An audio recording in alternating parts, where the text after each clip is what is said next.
One better to give us that analysis than Walid Phares. Walid Phares, author of the book The Lost Spring, U.S. Policy in the Middle East and Catastrophes to Avoid. Once again, Walid Phares Skyping in this morning and joining us here on America's Forum. Walid, as always, we thank you for your time and for your insights. How about an assessment? Where does ISIS stand today? And where does America and its allies stand against ISIS? Thank you, Congressman. As usual, great to be with you. ISIS in Iraq has consolidated its forces. It has controlled by now 1/3 of Iraq, most of the Sunni areas, pushed out, ethnically cleansed the minorities, putting pressure on the Kurds. They lost some villages, they took them back. So by the day, ISIS in Iraq is getting stronger. Why? They are collecting funds, not just the funds they stole from banks, but they're putting taxes on people, and they're getting a lot of money out of that.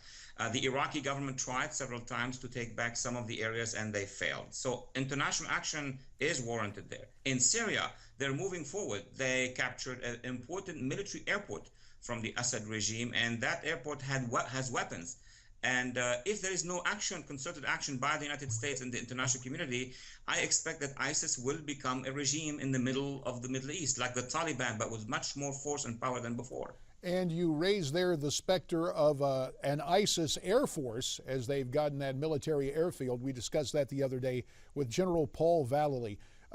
Walid, let me talk to you about Americans on the ground fighting alongside those in ISIS, becoming part of ISIS. We've heard estimates of up to 300. Do you believe that to be the accurate number, or are 300 plus Americans there? Is this going to increase in the days ahead? Definitely. Let me begin with the end of your statement, Congressman. Yes, the numbers are expected to increase. Why? Because for every one volunteer who joined ISIS, either from the United States or Europe, he or she would be 1 out of 5 who have been indoctrinated. So the tip of the iceberg is sort of, the basis of it is in the West, and only a minority of those people have already joined. Now, why would others join? Because of the success. The longer we let ISIS develop its strength on the ground, its propaganda, you're going to expect more. What concerns me are not just those who are going and eventually coming back. Most experts are looking at this threat. I am concerned about the networks already present, omnipresent in the United States, on U.S. soil, those who could be moved by ISIS. And I have developed this idea, switching to ISIS. Many jihadists, Congressman, who have been indoctrinated and radicalized and recruited here on our soil. We've seen many cases of attacks, such as the Boston attack, the Arkansas attack, the Fort Hood attack, and 68 other attempts to attacks. Most of these, with time, and I see it on social media, are switching to ISIS. That's where the real threat is going to be. So ISIS continues to grow in strength. Meantime, we try to counteract it from the air. We talked about what happened at Mosul Dam last week. Now to Syria. We've been warned by the Syrians that we can't come into their airspace without permission. Do we even bother to try to work with Assad, or do we do what we deem to be in our best interests? Option B, as you said, Congressman, of course. I mean, Assad and his regime, the public sometimes forget, are on our list of terror-sponsoring regimes. Hezbollah is a terrorist organization on our list, is operational inside Syria. So the issue is basically not just to strike at ISIS, and that is something that we need to do at one point, making sure that when we strike and weaken ISIS in Syria, they're not replaced by the second strongest force on the ground. That would be who? Hezbollah and the Iranian Pasdaran and the special forces of Assad. This is where the challenge is. So before we strike, we want to make sure that we have allies, partners on the ground. And we have done a very poor job over the past 3 years in finding those moderates. Actually, ISIS rose because we were late in finding these allies. Walid, in very dramatic fashion, about 10 days ago, you talked to us about the plight of the Yazidis. And in this morning's New York Times, there's a headline that refers to the betrayal of the Yazidis. We saw what happened on Mount Sinjar. Do you have an update on the situation involving the Yazidis? Absolutely, Congressman. I am in touch with their NGOs. The situation is dire, it's dramatic, but it's not on the news enough. Maybe that article in the New York Times There are still thousands, believe it or not, on that mountain that they refuse to leave. Many of them are actually villagers of that mountain.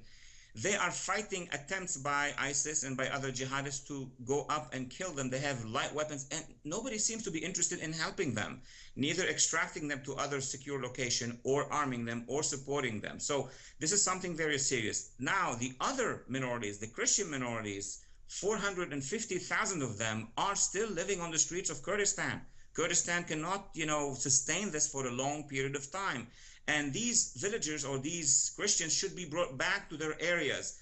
Some of these areas have been freed by the Kurdish forces, Peshmerga, but we need to have an intense international activity. If there is one place where we should have boots on the ground, is to go to Kurdistan, organize them, and help them go back to their international protected areas. And I hope the United Nations will, with American action, organize this kind of exodus back to their villages. All right, less than 4 minutes remain, but we need to drill down a little bit on this. When you're talking about those Christians leaving the Kurdish areas, returning home elsewhere in Iraq, what I'm hearing, although you haven't exactly articulated, is training a lot of these folks to go back in and be armed against ISIS in their home areas, correct?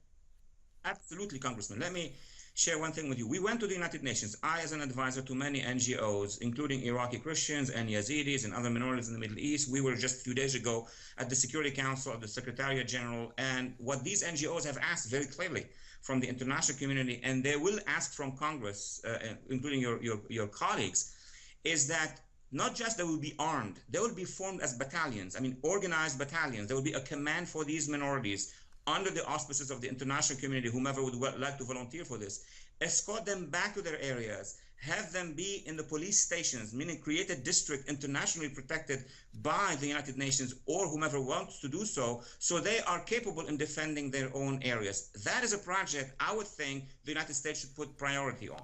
A little more than 2 minutes remain, Walid. One of those minutes let me spend with you talking about the UAE and Egypt conducting airstrikes in Libya. What does that mean to the region as a whole? Well, what we need to explain to the American public, Congressman, is that these are strikes conducted by two allies, Egypt and the UAE, who are anti-jihadist, anti-Muslim Brotherhood, who are conducting these strikes against jihadi organizations in Libya who are trying to seize Libya. We're not doing anything about that, including one militia that attacked us in Benghazi.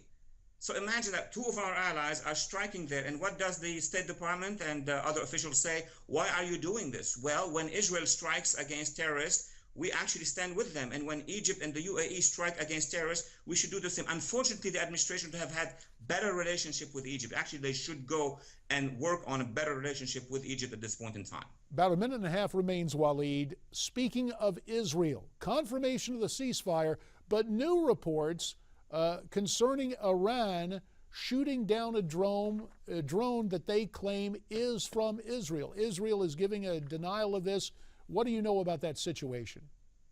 Well, first of all, the ceasefire has been signed. It looks like it's going to be a longer-term ceasefire. Hamas understood they can't do more. The Egyptians are sponsoring this. The Israelis understand that Hamas eventually in the future will try to do it again. What the Iranians are trying to say that to the international community, oh, this is an Israeli incursion in our airspace. We will reserve the right to respond at our leisure. What would that mean? That one day the Iranians may try, either through Hezbollah or Hamas again, to strike at Israel and say, oh, remember that plane that we shut down months or years ago. So important to understand, whether it's months or years, Iran is setting up the pretext for possible military action against Israel, correct? That's the best definition. It's an alibi, it's a pretext. This tells us about the strategic intentions long-term of the Iranians. The ceasefire in Gaza is just a tactical ceasefire as long as there is an Iranian regime with those intentions. All the more reason with that sobering assessment to keep our eyes on the region and also to read your book, Walid. Again, that book entitled The Lost Spring, U.S. Policy in the Middle East and Catastrophes to Avoid. Walid Phares, as always, we appreciate your insights and your time. Thank you so much, Congressman. Yes, indeed. Now, your thoughts on this, we'd love to get them. Tweet me your comments at Newsmax TV, #America's Forum, and we're coming right back.